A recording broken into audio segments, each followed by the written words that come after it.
జై బీసీ, జై పూలే, జై అంబేద్కర్, జై రాజ్యాంగం.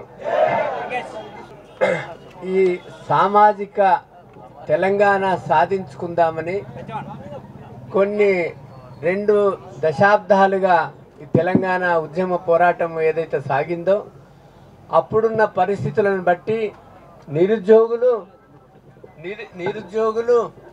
తర్వాత అతివాదులు, మితవాదులు, విద్యావంతులు అందరూ కూడా కలిసి పోరాడిన రోజులు.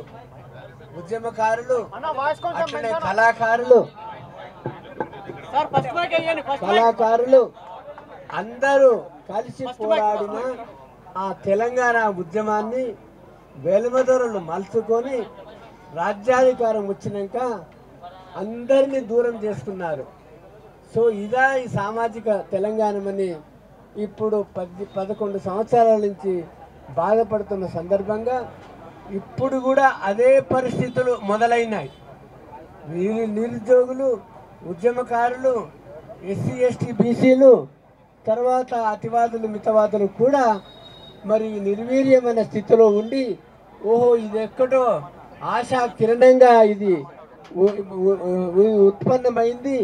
కాబట్టి ఇప్పుడు అటువంటి సామాజిక తెలంగాణని సాధించుకుందామని ఏదైతే 42% మరి కామారెడ్డి పుణ్యమా అని అది తెరపైకి వచ్చిందో అది మోసం చేయడానికి, దగా చేయడానికి కుట్రపూరితమైన కామారెడ్డి డిక్లరేషన్ చేసి 1,00,000 కోట్లు ఇస్తాము బీసీ సప్లానికని, తాలూకా కోటి, మండల్ కోటి, గురుకులాన్ని ఇచ్చి కేంద్రీయ విద్యాలతో సమానంగా చేస్తామని తర్వాత మరి ఎన్నో ప్రామిసులు చేసి అందులో ఏ ప్రామిసులు కూడా చేయకుండా ఓన్లీ అగ్ర కులాల వారికే అధికారం వచ్చినట్లు మెలుగుతూ ఉన్నారు.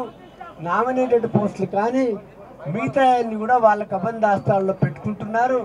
మీ అందరికీ తెలుసు రాజకీయం అంటే ఇది ఒక పెద్ద వ్యాపారం. ఉద్యోగము, విద్య తర్వాత హెల్త్, ఇది 2 సంపాదించుకోవడానికి పెద్ద వనరులు. దాని తర్వాత అతి పెద్ద వనరు రాజకీయం ఉన్నది కాబట్టి ఈరోజు వెలుమదొరలు 15 ఏళ్ల కింద వాళ్ళ పరిస్థితి ఏంది, వాళ్ళ యొక్క కంపెనీస్ ఏంది, వాళ్ళ యొక్క ధనం ఎంత ఈరోజు చూసుకున్నైతే 1,00,000 కోట్లకు పెరిగినారని జనమంతా అనుకుంటారు. అలానే మరి ఈ ముఖ్యమంత్రి మరి ఆయన రాజకీయంలో రాకముందు ఆయన పరిస్థితి ఏంది, రాజకీయంలో వచ్చి ఇప్పుడు ముఖ్యమంత్రి అయినాక వాళ్ళ అన్నదమ్ముల వాళ్ళ సామాజిక వర్గాల యొక్క పరిస్థితి ఏంది అంటే రాజకీయ అధికారమే ఈ అభివృద్ధికి పునాదులు వేస్తుంది. కాబట్టి ఆ రోజు డాక్టర్ బాబాసాహెబ్ అంబేద్కర్ రాజ్యాధికారంతోనే మనకు అన్ని సమస్యలకు సమాధానం వస్తుందని చెప్పినారు. మరి అటువంటి రాజ్యాధికారం రావడానికి మనము ఎప్పుడు కూడా ఈడబ్ల్యూఎస్ రిజర్వేషన్స్ అప్పనంగా 4% లేని ఈడబ్ల్యూఎస్కు ఎకనామికల్ వీకర్ సెక్షన్స్కి 10% అంటే ఎస్సీ ఎస్టీల కంటే డబుల్ వాళ్ళకి ఇస్తే నేను సుప్రీంకోర్టులో all India backward class federation తరఫుకెళ్ళి క్వశ్చన్ చేసుకుంటే వేసినామది. వేసి ప్రధానమైన ఆర్గ్యుమెంట్స్ ప్రొఫెసర్ మోహన్ గోపాల్ నేను వేసిన కేసులనే వాదించినాడు. ఆ కేసులో అప్పుడున్న చీఫ్ జస్టిస్ యుఆర్ లలిత్ బండారే ఇది చెల్లదని చెప్పినారు. 3 జూనియర్ జడ్జిలేమో ఇది చెల్లుతుందని చెప్పినారు. కాబట్టి ఈ రకమైన కోర్టులలో కూడా సమన్యాయం జరగలేదు. ఎందుకంటే న్యాయమూర్తులు కూడా ఏ రకంగా ఈరోజు ఆ యొక్క విచక్ష అంటే సామాజిక స్పృహ లేనందువలన లేకపోతే విచక్షణ జ్ఞానాన్ని సరిగిన పద్ధతిలో ఉపయోగించుకోకపోనందున ఈ ఇంద్రసాని వర్సెస్ యూనియన్ ఆఫ్ ఇండియాలో క్రిమిలేర్ పెట్టి కానీ లేకపోతే ఇది కృష్ణమూర్తి వర్సెస్ యూనియన్ ఆఫ్ ఇండియాలో 50% రిజర్వేషన్స్ ఈ యొక్క లోకల్ బాడీస్లలో కూడా వర్తిస్తుందని అది అన్యాయంగా అద్రగణంగా అన్కాన్స్టిట్యూషనల్గా పెట్టినటువంటి ఆ యొక్క 5 న్యాయమూర్తులు దాని తర్వాత వికాస్ కృష్ణరావు గౌలీ కేసులో కూడా అదే ఫాలో కావడము ఇప్పుడు 50% దాటకుండా ఒక సీలింగ్ ఉన్నది. 50% దాటకుండా సీలింగు ఒక ఎస్సీ ఎస్టీలకు వర్తించదు, కానీ బీసీలకు వర్తిస్తుంది. కాబట్టి ఏ రాష్ట్రంలో కూడా ఒక్క తమిళనాడులో తప్ప ఏ రాష్ట్రంలో మొత్తం ఇండియాలో 50% దాటి రిజర్వేషన్స్ లేవు. కాబట్టి తమిళనాడులో 50% దాటి 69% రిజర్వేషన్స్, అంటే 50% బీసీలకు, 18% ఎస్సీలకి, 1% ఎస్టీకి, అంటే 69% తమిళనాడులో ఎందుకు అమలవుతున్నాయనంటే అది వాళ్ళు రాజ్యాంగము ఆర్టికల్ 31C కింద పాస్ చేసుకొని అక్కడున్న ముఖ్యమంత్రి బాపనమైనా, అప్పుడున్న ప్రధానమంత్రి బాపనాయనైనా, అప్పుడున్న రాష్ట్రపతి బాపనాయనైనా అక్కడ పెరియార్ ల్యాండ్ సామాజిక భూమి కాబట్టి మొత్తము పొజిషన్ అపోజిషన్ సామాజిక వర్గాలందరూ ఉవ్వెత్తున లేచి ఆల్ పార్టీ మీటింగ్స్ పెట్టుకొని 4 సార్లు రిజల్యూషన్స్ పాస్ చేసుకొని చట్టం చేసి ఢిల్లీకి వెళ్ళి ఆ ఢిల్లీకి వెళ్ళితే కొంచెం తాత్దారం చేస్తుంటే తమిళనాడు బంద్ అవుతే మొన్న అయినట్టు బంద్ కాదు. రైళ్లు బంద్, బస్సులు బంద్, దుకాన్లు బంద్, విద్యా సంస్థలు బంద్, సైకిల్ కూడా రోడ్డు మీద తిరగకుండా అంత పగడబందీగా చేస్తేనే అక్కడ మరి కేంద్రం దిగివచ్చి ఆ యొక్క 9th షెడ్యూల్లో నోటిఫికేషన్ అంటే 31B కింద రాజ్యాంగ భద్రత వస్తుంది. కాబట్టి ఈ కాంగ్రెస్, ఇక్కడ ఉన్న కాంగ్రెసు అడుగడుగున మోసం చేస్తుంది, దగా చేస్తుంది. 6th డిసెంబర్లో వాళ్ళు డిక్లరేషన్స్ వచ్చి ప్రభుత్వాన్ని ఏర్పరచుకున్న తర్వాత 2 నెలలు గడిపి బీసీ కులగణన చేస్తామని మళ్ళా అక్టోబర్ వరకు ఏ పని చేయకుండా, అది కూడా బీసీ కులాలని మాత్రమే మేము లెక్కిస్తాము, అన్ని కులాలను లెక్కించమని ఒక తప్పుడు సంకేతాన్ని ఇచ్చి దాని తర్వాత బీసీ సంఘాలు ఒక ఉవ్వెత్తున లేస్తే ఒక జీవో ఇచ్చి ఆ ప్లానింగ్ కమిషన్కి అప్పచెప్పినారు బీసీ కులగణన చేయాలని. ఒక డెడికేటెడ్ కమిషన్ వేసినారు, 1 మ్యాన్ కమిషన్ వేసినారు, ఎక్స్పర్ట్ కమిషన్, 4 కమిషన్లు వేసిన 4 మనందరికీ తెలుసు హైదరాబాద్లో మొత్తం జిల్లాల్లో ఉన్న వాళ్ళకి ఎవరింటికి ఎవరు రాలేడు, వచ్చి ఒట్టిగా చిట్టి అతికి పెంచిపోయినారు. సో తప్పులు అంటే నేను ఒక చట్టాన్ని రాసిచ్చిన రాజ్యాంగం ప్రకారం ఆర్టికల్ 342A3 కింద రాష్ట్ర ప్రభుత్వాలకు ఒక చట్టం చేసుకొని చట్టబద్ధంగా న్యాయబద్ధంగా ఏదైతే సర్వే యాక్ట్ ఉందో ఈ రెండింటికి సుప్రీంకోర్టు జడ్జిమెంట్లను అధిగమించడానికి మీరు ఈ యొక్క డేటాని సేకరించండి అని ఇస్తే అది వాళ్ళు వినడానికే సిద్ధంగా లేదు. కానీ ఏదో తప్పుల తడక ఇదొక కులగణన చేసి కులగణన పబ్లిక్ చేయలేదు, డెడికేటెడ్ కమిషన్ రిపోర్ట్ పబ్లిక్ చేయలేదు, ఎక్స్పర్ట్ కమిటీ రిపోర్ట్ పబ్లిక్ చేయలేదు.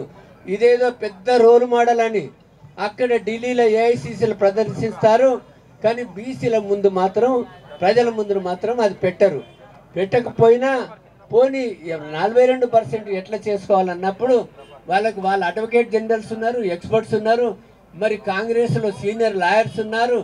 ఎవరు కూడా చెప్పని ఈ యొక్క మార్గాన్ని మేము 9th షెడ్యూల్లో పెట్టడానికి తమిళనాడు యాక్ట్ తెప్పించి ఏమి ఒక పవర్ పాయింట్ ప్రజెంటేషను ఫిబ్రవరిలోనే మనం ఇన్స్టిట్యూట్ ఆఫ్ ఇంజనీర్లు ఇచ్చినాము. తర్వాత మరి 4-5 ఈ యొక్క పవర్ పాయింట్ ప్రజెంటేషన్ ఇస్తే అప్పుడు కూడా అన్ని పార్టీలను పిలిపించినాము. అన్ని పార్టీలకు పిలిపించి వాళ్ళకు ఐడియా లేదు, అవగాహన లేదు, రాజ్యాంగం మీద చదువుకోలేదు, కాబట్టి వాళ్ళకు అవగాహన తెప్పించినాము. ఇదొక్కటే మార్గము, ఇంకా వేరే మార్గం లేదని చెప్పినాము. చెప్పిన తర్వాత మేము ఆ రోజే చెప్పినాము, మధ్యాహ్నం చెప్పినాము, ఈరోజు కూడా చెప్తున్నాము. పంచాయత్ రాజ్ యాక్ట్ అమెండ్ చేసినా లేకపోతే జీవోలు ఇచ్చినా ఇక్కడున్న గవర్నర్ ఆమోదం పొందినా అది కోర్టులో నిలవదు. ఎందుకంటే 5 జడ్జిమెంట్లది ఉన్నది, 9 మంది జడ్జిమెంట్ ఉంది. కాబట్టి ఇదైతే బిల్లులు మేము కూడా ఒక డ్రాఫ్ట్ బిల్లు వర్గీకరణ చేసి ఇచ్చినాము. ఎంబీసీసీకి 11 అన్ని గ్రూపుల ప్రకారము వర్గీకరణ చేసిస్తే ఆ వర్గీకరణ లేకుండానే విద్యా ఉద్యోగాలు ఒక బిల్లు, స్థానిక సంస్థలు ఒక బిల్లు, ఆ యొక్క 2 బిల్లులు తయారు చేస్తే గవర్నర్ వెంటనే ఆమోదం తెలిపినాక కేంద్ర ప్రభుత్వానికి రాష్ట్ర ప్రభుత్వం ఆమోదం పొందడానికి పంపినారు. సో కేంద్రం యూనియన్ క్యాబినెట్ ఒప్పుకొని ఉభయ సభలు క్లియర్ చేస్తే అప్పుడు రాష్ట్రపతి ఆమోదం తెలుపుతుంది.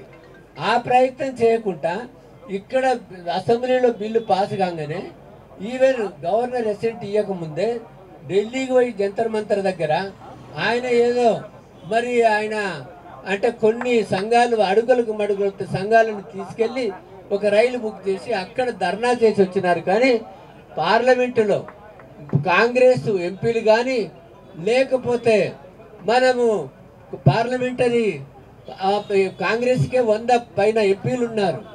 ఇండియా గఠబంధన్కు 250 వరకు ఉన్నారు. కానీ అక్కడ పార్లమెంట్లో లేపకుండా తమిళనాడు తరహాలో చేయకుండా అడుగడుగున కాంగ్రెస్ మోసం చేస్తుంది, దగా చేస్తుంది, కుట్ర చేస్తుంది, బీసీలను మోసం చేస్తున్నది. ఎలా చేస్తుందని కూడా ప్రతిసారి నేను చెప్తూనే ఉన్నాను. ఇది నిలవదు. మన వాళ్ళు కూడా ఇది దింపుడుగా లాశము. నిన్న క్యాబినెట్ మినిస్టర్ చేసి మేము 7 తారీఖు ఉంది అప్పుడు మేము నిర్ణయిస్తామని. ఏం నిర్ణయిస్తారు మీ బొంద? అది ఏం కాదన్నది, అది ఏం కాదు, కొట్టివేస్తారని ఇప్పుడు కాదు మొదటి నుంచి చెప్తా ఉన్నాను. మీరు కూర్చున్నా కూడా చేయలేరు, మీ బాబు వచ్చినా చేయలేరు. 100 మంది అడ్వకేట్ జనరల్స్ వచ్చినా లేకపోతే కపిల్ సిబ్బలు మన అభిషేక్ మనీ సింగ్ హరీష్ సాల్వేని తెచ్చినా కూడా హైకోర్టులో ఒరిగేది ఏం లేదు. కాబట్టి ఈ గవర్నమెంట్ చేసేటువంటి తప్పుడు ఒక్కర మార్గాలని మోసపోకుండా దగాపోకుండా ఇప్పుడు మనం 9th షెడ్యూల్ ఎట్లా కలుపుతామని మాత్రమే మనము పోరాడాలంటే ఈ లోకల్ బాడీస్ ఇప్పుడు ఏం చేస్తారు? 7 తారీఖు నాడు కోర్టు కొట్టేసింది కాబట్టి మేము 42% పార్టీ పరంగా నువ్వు బిచ్చమా లేకపోతే నీ అయ్యే జాగీరా? మాకు రాజ్యాంగ ప్రకారం రావాలి, మాకు రాజ్యాంగ ప్రకారం రావాలి. కానీ నువ్వు ఇచ్చే భిక్ష వద్దు మాకు. నువ్వు చెప్తే బీజేపీ వాడు వింటాడా, బీఆర్ఎస్ఎస్ ఉంటాడా, కమ్యూనిస్ట్ వాడు వింటాడా, లేకపోతే ఇంకెవడన్నా అగ్రకులవాడు ఇండిపెండెంట్గా వేయడానికి వింటాడా? మీ దగ్గర డబ్బు ఉన్నది, మీ దగ్గర భూమి ఉన్నది, మీ దగ్గర ఇండస్ట్రీ ఉంది, మీ దగ్గర ప్రెస్ ఉంది, అన్ని వనరులు మీ దగ్గర తెచ్చుకొని మీతో సమానమైన విద్య ఆరోగ్యం ఇవ్వకుండా, మీ దగ్గర కనీసం పొలిటికల్ రిప్రజెంటేషన్ ఇవ్వకుండా, సోషల్ ఎకనామిక్ పొలిటికల్ న్యాయం చేయకుండా ఇన్నేళ్ల సంది మామూలు అణగారిన వాళ్ళగా ఎక్స్ప్లాయిట్ చేసిన వాళ్ళుగా ఇప్పుడు ఇంకా మీరు మోసపోతే మేము మోసపోవడానికి సిద్ధంగా లేము. నేను ఎప్పుడైతే 9th షెడ్యూల్లో కలపడానికి బిల్లు చేసినానో అప్పుడు కాంగ్రెస్ వాళ్ళు కూడా వచ్చినాడు. అన్న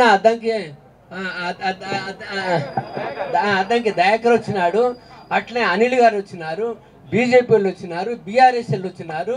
వాళ్ళు ఎన్ని ప్రశ్నలు ప్రశ్నలు వేసినా జవాబు చెప్పిన ఆ రోజు అదే మాట మీద ఉన్నా. వీళ్ళు ఇన్ని నాటకాలు ఆడినా కూడా ఈ రోజు కూడా ఇదే మాట మీద ఉన్నా. కానీ ఏ కాంగ్రెస్ నాయకుడు, ఏ బీజేపీ నాయకుడు, ఏ బీఆర్ఎస్ నాయకుడు 9th షెడ్యూల్లో పోరాడదాం అందరినీ బీసీ సంఘాలని అన్ని పార్టీల అఖిలపక్షం పెట్టి చెలో ఢిల్లీ అన్న నాయకుడు మాత్రం ఇంతవరకు ఎవరు లేడు. కాబట్టి ఈరోజు నేను అన్న అద్దంకి దయాకర్ గారితో విన్నవించుకుంటున్నా, దయచేసి మీరు ముఖ్యమంత్రి దగ్గర వెళ్ళి ఇప్పుడు ఈ యొక్క తెలంగాణ ఉద్యమం కంటే ఎక్కువ ఊరూరు పాకిపోయింది, ప్రతి బీసీ జనానికి పాకిపోయింది, మళ్ళా మనకు పుట్టగతులు ఉండయి. కాబట్టి ఇప్పుడైనా సిన్సియర్గా మన చాలా ఆనెస్ట్గా ఈ కోట్ల మీద ఆశ పెట్టుకోకుండా, కోట్ల కొట్లాడలేదు కొట్లాడుంది కానీ అఖిలపక్షాన్ని పెట్టి మా అందరినీ కూడా కాన్ఫరెన్స్లో తీసుకొని ప్రధానమంత్రి దగ్గర డెలిగేషన్ పెట్టి మీ యొక్క ఇండియా గఠబంధన్ ద్వారా పార్లమెంట్లో లేవనెత్తి పార్లమెంట్ని దిగ్బంధించి అప్పుడు కూడా చేయకపోతే తెలంగాణ మొత్తము బంద్ అంటే బందే. ఏ ఒక్క రోడ్డు మీద కూడా ఒక మనిషి కూడా తిరగకూడదు. ఆ రకంగా తిరగకపోతే ఈ పార్టీలకు మనుగడ లేదు, మన్నన లేదని మనం ఊరూరికి వెళ్ళి మనకు అన్ని పార్టీలకు బుద్ధి చెప్పి మనమే ఒక పార్టీని పెట్టుకొని మన రాజ్యాధికారాన్ని మనమే సాధించుకుందామని ఈ సందర్భంగా నాకు ఏంటంటే ముఖ్యంగా బాలరాజు గౌడ్ గారు నాకు 40 ఏళ్ల సంది మిత్రులు. నేను వకీలు ఉన్నప్పుడు అప్పటి నుంచి ఉన్నది.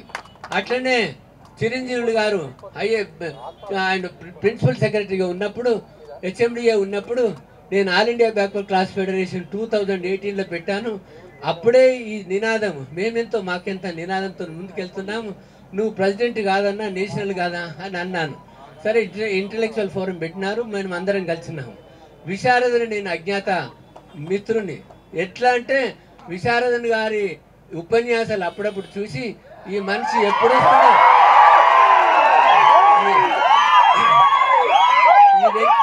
ఈ వ్యక్తి ఎప్పుడు వస్తారో ఎప్పుడు కలవాలో అని తహతాల పాడేవాడిని.